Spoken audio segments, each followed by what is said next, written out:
Hi, I'm Travis of Black Ring Tactical, and today we're going to be talking about shotguns, specifically the Beretta 1301 Tactical right here. I picked this one up, I would say like summer of 2024, and I paid about $1,900 for it. Once I have all the other stuff on here, it's probably close to maybe, I don't know, close to $3,000 at this point. So also I have a Maverick 88 right here I picked up around the same time. These go for $250. So one of the things that I want to talk about today is, do you really need a $2,000 shotgun for home defense, or can you get by with a $250 gun? So let's do a little bit of testing and we'll figure it out. So the first thing to note about the difference in these shotguns is this is a semi-automatic shotgun, okay? So every time that you pull the trigger, it spits out a shotgun shell. If I ghost load this thing, I can hold, I believe, like 8 rounds in there. Excuse the gunfire in the back. There's a law enforcement doing some training out there. This is a pump shotgun, so every time I pull the trigger, I have to rack the pump on it to cycle the action to load the next round. So what do I mean by semi-automatic versus pump gun? I'll just shoot 3 rounds out of each one, and you can kind of see the difference here. So I've got a steel target set up at 25 yards. I'm going to go ahead and fire those 3 rounds just like this. All right, so as fast as you can pull the trigger, it will spit out shells. Pump gun, what does that mean? Well, that means every time that I shoot it, I have to rack the action to get it to fire. So as you can see, obviously the Beretta is faster shooting, but if you run your pump fast, it's almost on par with the semi-automatic. So just based on the pump gun versus the semi-automatic, do I believe that you need something like a Beretta 1301 or a Beretta A300 Ultima Patrol? Probably not, okay? Lots of pump shotguns have been used for many, many years, and semi-automatics, they have historically had some reliability issues, but Beretta, they have figured it out with their Blink system, which is the operating system for the semi-automatic guts of the gun right here, and it works flawlessly. I mean, I can shoot full power buckshot, and then the next round could be a low power bird shot, and then a slug, and anything in between, turkey loads, it doesn't really matter. This thing will cycle whatever I put into it. So they did a very, very, very good job on designing the gas system for this. With that pump gun, obviously no gas system. You are the gas system. You have to pump it in between each shot. The biggest hurdle that I've seen people have with shooting a pump shotgun is they will forget to rack the action, especially under stress, which the only thing that we can really do on the range here is simulate stress, by having them put underneath of a timer, or, having them do like sprint from, one sprint down range and then back or something like that, try to create some artificial stress.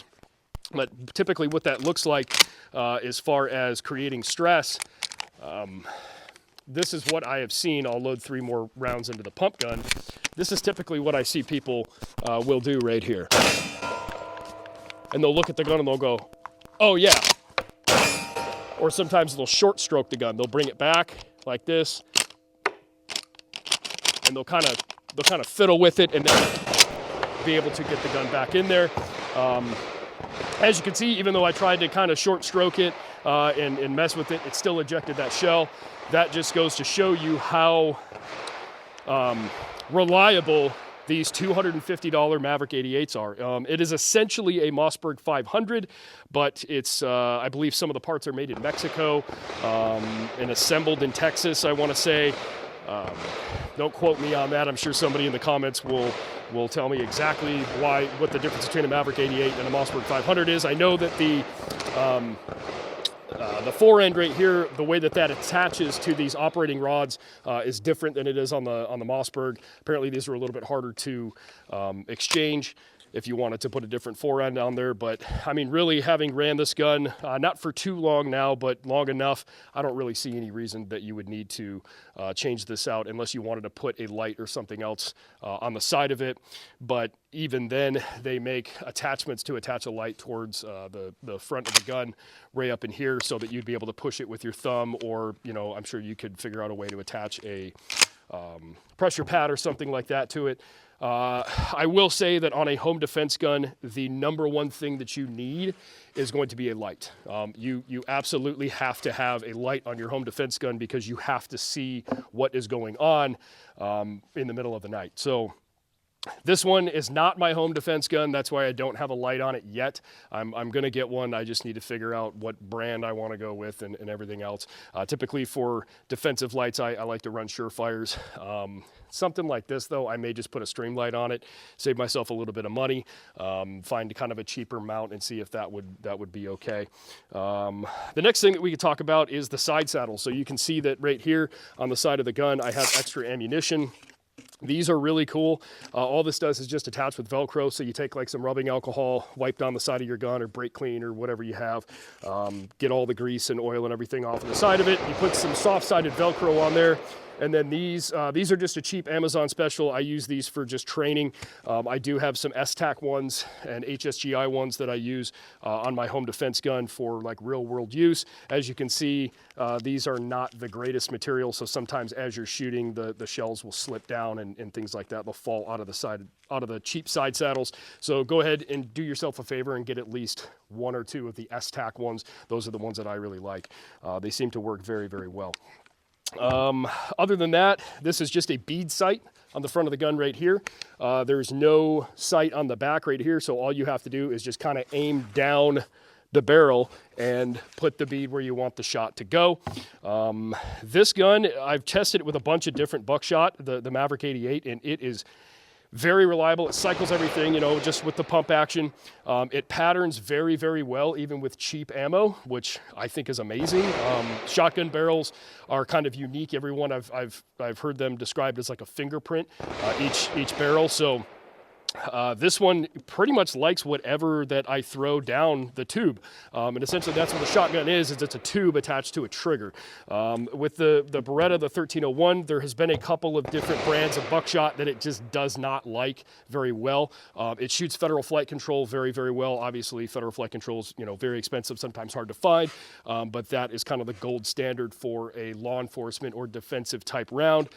But with that, and we can talk more about shot shells a little bit later, having that wad that will compress that shot, the copper-plated shot inside of a flight control, may not be what you need for home defense. Shotguns are kind of a short-range weapon. I shoot them out to like 50 yards, depending on the type of load that I'm using, such as federal flight control, and it patterns pretty well at 50. But what I use a shotgun for defensive purposes at 50 yards, like on my property or, at my house, probably not. At that point, I'm going to want like a rifle or at least a pistol caliber carbine or something like that. These are a short range weapon and they're very, very effective. But the cool thing about them is that you can swap out your ammunition for whatever you want. I can put bird load in this and I could go hunting with it, or I can go shoot clays and skeet. I can throw buckshot in here and I could, hunt with it. I can use it for defensive purposes. I can throw a slug in there, shoot at things that are a little bit farther away. So slugs at 50 yards are no problem. Slugs at 100 yards, pretty much no problem. Shotguns are very, very versatile. I know that I probably seem like I'm kind of ranting right now, but I love them. They're great. They're a very, very effective tool for home defense. They're very versatile, and if I could only have like one gun, I don't know, apocalypse or something, like let's say that everything went all crazy, the gun that I would probably pick is a shotgun because it's so versatile and I can do so much with it. So let's go ahead and shoot these a little bit more. So stay tuned, and we'll go over some of the different types of shotgun shells too and how they work. Okay, so we'll talk a little bit about the different types of shotgun shells. I didn't bring a bunch out here today with me, but I have a few. So these are, you can see a low base right here. That means that there's very little gunpowder in these. This is just a 7.5 target load. So these are used for like hunting, birds and things like that, squirrels or whatever else, shooting clays, clay pigeons and all that. This right here is some S&B buckshot. I believe this is... it's 9 pellet, 2 3/4 inch. Just kind of standard buckshot right here that you can buy in bulk if you want. This is federal flight control right here. You can see it says tactical double-aught buck right here. It's another 2 3/4. This has the flight control wad in there and the pellets, unlike these, which are just a regular lead ball in here like that. These are lead balls that are coated in copper. So when they go down the barrel, they don't deform and then kind of fly off into a bunch of different directions. And with that flight control wad, it keeps them all together so that the shot stays together for a longer distance.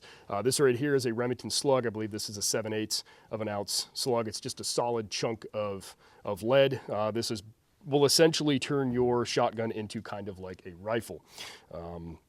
So let's go ahead and I want to show you how the Beretta will cycle different types of rounds. So what I'm going to do is I'm going to alternate birdshot and buckshot in here so that you can kind of see what that looks like as far as like the recoil control and things like that. And you'll be able to see that this really doesn't care what you put through it.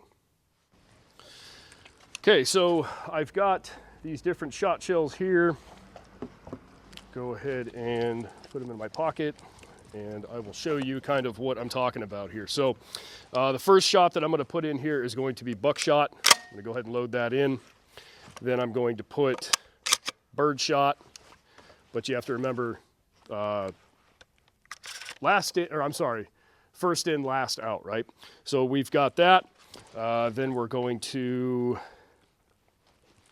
got more in here. So let's see, we're going to put birdshot, buckshot, birdshot, buckshot, birdshot. Okay, so now it should alternate back and forth between the two. So if you watch the recoil control here, just kind of watch how the gun interacts with me, and you'll see the difference between the two. So first one's going to be buck, then we're going to have bird, buck. All right, so obviously birdshot has a lot lower recoil than the buckshot does, but this gun also has zero problem alternating between the two. You can put basically whatever type of shotgun shell that you want in here, and this thing will feed it.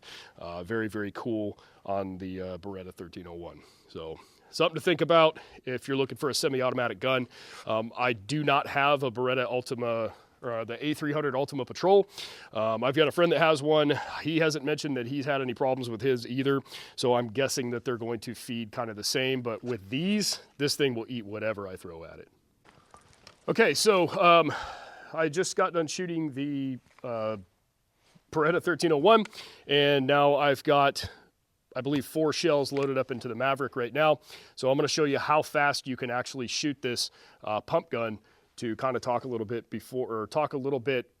circle back to when I was talking about the 1301, seeing if you actually do need something that can shoot that fast if you have a pump. So yeah, you can shoot this thing really fast. Is it as fast as the 1301? No.